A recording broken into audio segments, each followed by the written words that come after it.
Hey, in the end, we all know it's about the demo. Seeing is believing. Creating features excites the engineer.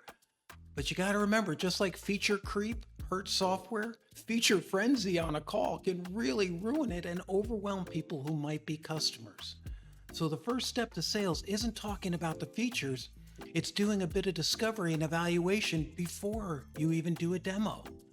Through real world examples and aha moments, we'll demonstrate how Jonathan's framework has helped tech companies boost their demo to sale conversion rates by many percentage points.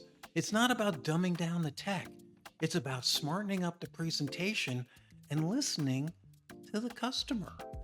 What I'm learning here with tech companies in Europe and in the US and even in Asia, the companies I've been working with, because they're so brilliant in engineering and technology and product development, it blows my mind how they think through that.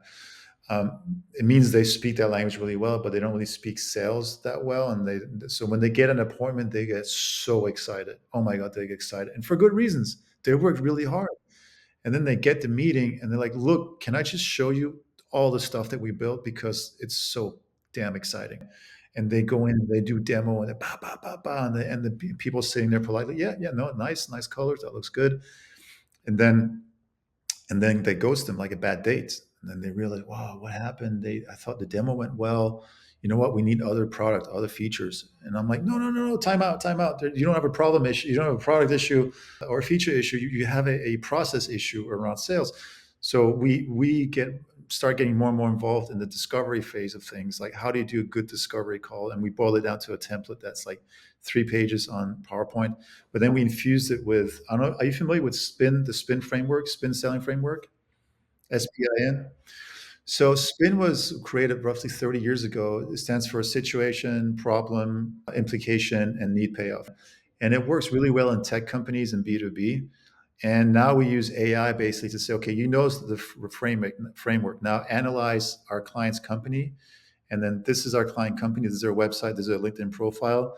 This is who our ICP is, who we're trying to sell to. Develop the right spin questions for a discovery call. And then you have the script that's generated by AI, but was prompted by common sense, a spin framework, because AI knows the spin framework. It's been around for a long time.